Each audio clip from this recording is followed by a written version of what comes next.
Hello guys, welcome back to my channel. So, mayroon tayong aayusin ngayon na isang air pump ng aquarium. So, test muna natin. So, ayan, nakasaksak na yan guys, pero wala pa rin siyang power. So, ano pala, mayroon siyang power. Kaso nga lang, yung red, kita nyo yung ano, red. Ayan, nagbi-blink lang siya. Tapos, wala siyang buga ng hangin. So ngayon, ayusin natin yan. Tingnan natin kung ano ang magagawa natin.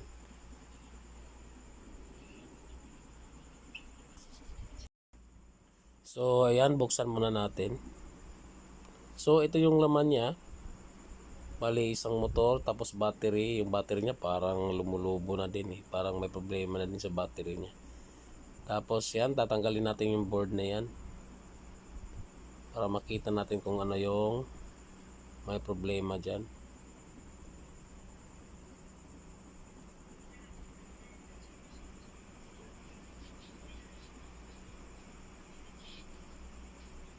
So ingat, yung pagbaklas nito guys, meron pa yung nut sa likod So ingat na baka hilain nyo kagad, pilitin nyo tapos masira yung ano niyan.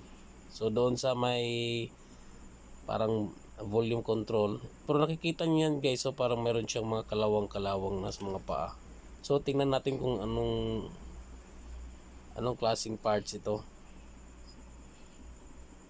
So parang may duda ako dyan. I-resolder na lang natin yan. So yan sa likod, tanggalin natin yan kasi yan yung nakalock bago mahira yung ano.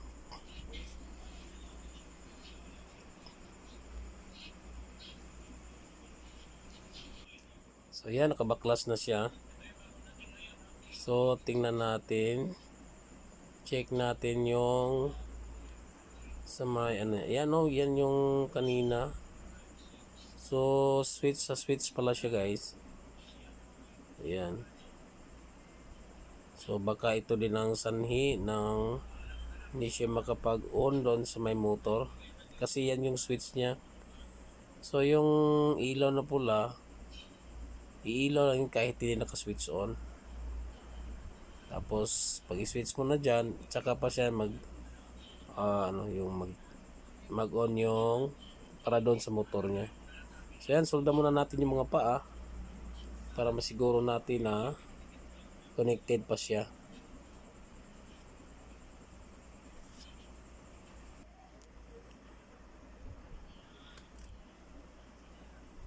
So ayan guys, ngayon bali na isolda na natin. So try nating paganahin. Baka sakaling yun lang yung problema niya. So minsan kasi most of the time yung mga solda lang, solder lang ang dahilan kaya hindi gumagana ang isang gamit. So ayun, sinulda lang natin, nilinisan natin tapos sinulda. So kanina yung ilaw, ayan nakikita natin dyan. Focus muna natin guys. Ayan, umiilaw na yung green. Kita nyo. Kanina yung pula lang yung nagbi-blink.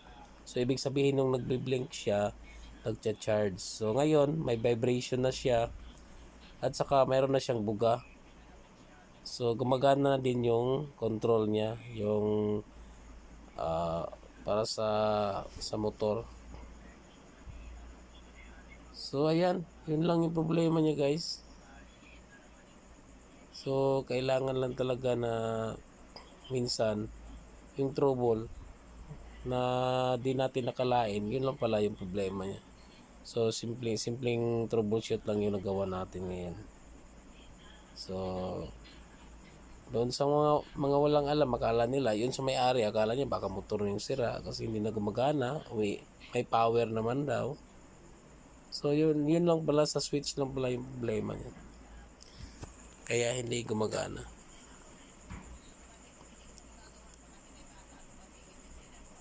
So ayan, gumagana na yung volume niya. So ayan, ibabalik na lang natin siya dyan. Tapos saka natin paganahin uli. So far normal na yung pag yung andar niya. So pag ipihit mo yung control niya, so lumalakas mahina naman. So back and forth. Ayan, balik na natin. Yung screw na yan, huwag nyo kagad hilain yan kung meron kayong ayusin nito. Kasi yan yung last na tawag doon. Yung nagho-hold ng circuit board. So ayan, balik natin yung mga screw na yan. So buti na lang hindi tayo pinapahirapan dito sa inayos natin. So minsan talaga sa buhay ng isang technician, merong mahirap at saka meron ding madali. Kaya yan lang, tiis-tiis lang tayo mga technician, diba? Hindi sa lahat ng oras na pinapahirapan tayo. Minsan ay magaan din yung trabaho natin. So ayan na siya. Yan. Full operation na yung ginagawa natin. So ayan, pwede na natin tawagan si customer at kunin na yung unit niya. So ayan guys. Ayan, pihit natin yung volume. Ayun, lumalakas man. So malalaman natin na lumalakas kasi pati yung vibration niya ay lumalakas din. Ayan. Kaya lumalakas yung buga niya ng hangin. Saka yung slide control niya or slide switch niya, yan, okay na din. Pero yung slide switch guys, nilagyan pa natin yan ng tawag doon yung lacquer thinner at saka yung langis para at least malinis sa ilalim. So hanggang dito na lang yung tutorial natin. Sana ay meron kayong napupulot na aral. Hanggang sa muli, bye bye at saka God bless po sa ating lahat.